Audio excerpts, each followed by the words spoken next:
আসসালামু আলাইকুম রহমতুল্লাহি ওবরকাতুহু। সম্মানিত দর্শক, রাজনীতিতে যৌনতা বা সেক্সের যে প্রভাব, এটা নিয়ে আলোচনা করব। এটির দুটো বিষয় রয়েছে। বিয়ে শাদীর মাধ্যমে যে যৌনতা নারীর সঙ্গে পুরুষের, পুরুষের সঙ্গে নারীর, এবং সেটা কেন্দ্রিক যে ভালোবাসা, সে ভালোবাসার মাধ্যমে সারা দুনিয়াতে রাজনীতিতে কি হয়, এটি একটা প্রসঙ্গ। আরেকটি হলো বিবাহ বহির্ভূত সম্পর্ক, পরকীয়া সম্পর্ক। কর্তা ব্যক্তিরা যখন, রাজনীতির বড় বড় মানুষরা যখন এই ধরনের পরকীয়া সম্পর্কে জড়িয়ে পড়ে, সেখানে কি ধরনের ঘটনা ঘটে।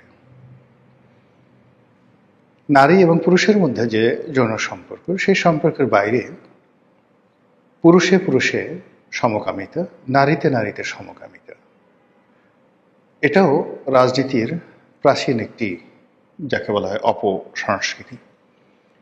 বহু রাষ্ট্র, বহু নগর রাষ্ট্র, বহু যুদ্ধ কেবলই মাত্র এই কারণে হয়েছে। এর বাইরে বিকৃত রুচি এবং বহুগামিতা। আপনারা জানেন যে বড় বড় রাজাবাসা, তাদের হারেম থাকে, তারপর তাদের হাজার হাজার উপপত্নী থাকে, তারপরেও তাদের যৌন লিপ্সা শেষ হয় না।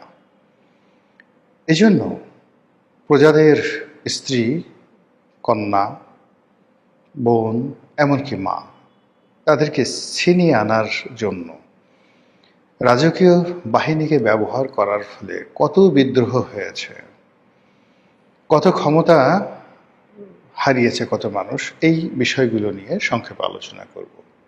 সবার শেষে আলোচনা করব যখন সিংহাসনের একটা পর্যায়ে বা রাজনীতির একটা পর্যায়ে এই যৌনতা, বিশেষ করে নেতিবাচক যৌনতা খুব বেশি প্রবল আকার ধারণ করে, তখন সেখানে কি হয়। প্রথমে ইতিবাচক আলোচনা করি। যখন রাজার যৌন জীবন শৃঙ্খলাবদ্ধ থাকে, তার স্ত্রী বা স্ত্রীদের প্রতি যখন তার একটা কমিটমেন্ট থাকে, তখন সেখানে তাজমহল তৈরি হয়ে যায়। তখন সেখানে ব্যাবিলনের ঝুলন্ত বাগান তৈরি হয়ে যায়। আপনারা তো তাজমহলের কাহিনী সবাই জানেন, হয়তো কেউ কেউ ব্যাবিলনের যে ঝুলন্ত বাগান সে সম্পর্কে হয়তো অনেকে জানেন না। এটি প্রাচীন দুনিয়ার একটি সপ্তম আশ্চর্যের একটি। ব্যাবিলন যে নগরী, এটি মরুভূমির মধ্যে।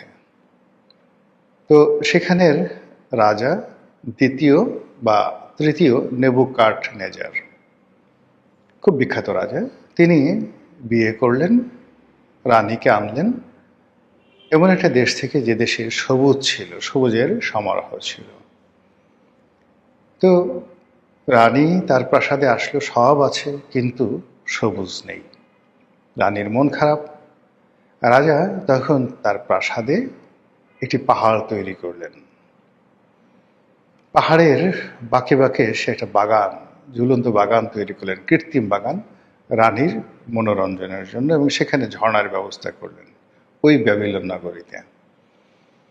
এটাকে বলা হয় পৃথিবীর সপ্তম আশ্চর্য প্রাচীন জামানাতে।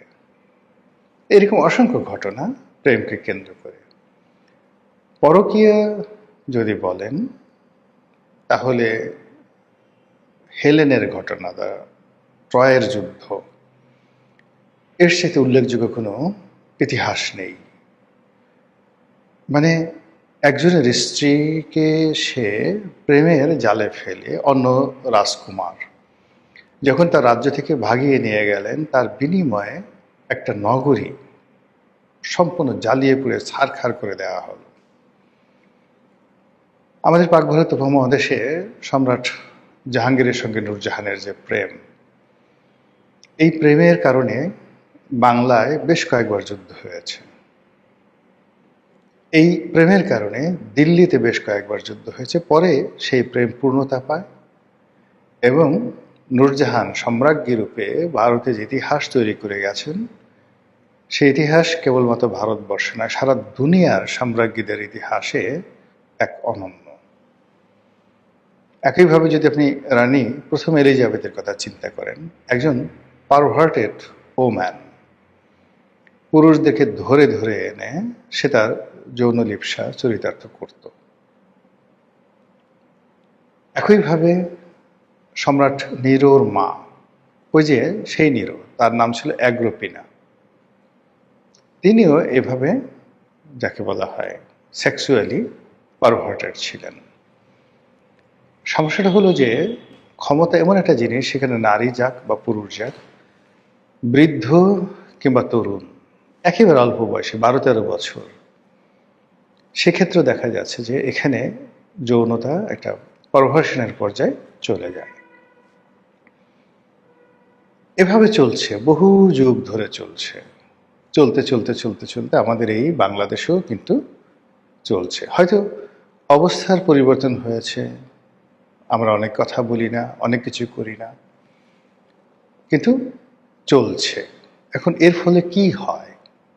প্রথমত, যেখানে রাজনীতির সাথে যারা সম্পৃক্ত লোকজন রয়েছেন, তারা এই যৌন যে সম্পর্কটি, এটি একটা যাকে বলে সীমার মধ্যে রাখেন, এটিকে কানুনের মধ্যে রাখেন, এবং সমাজের যে ট্র্যাডিশন রয়েছে, ঐতিহ্য রয়েছে, সেই ঐতিহ্যের মধ্যে তারা রাখেন।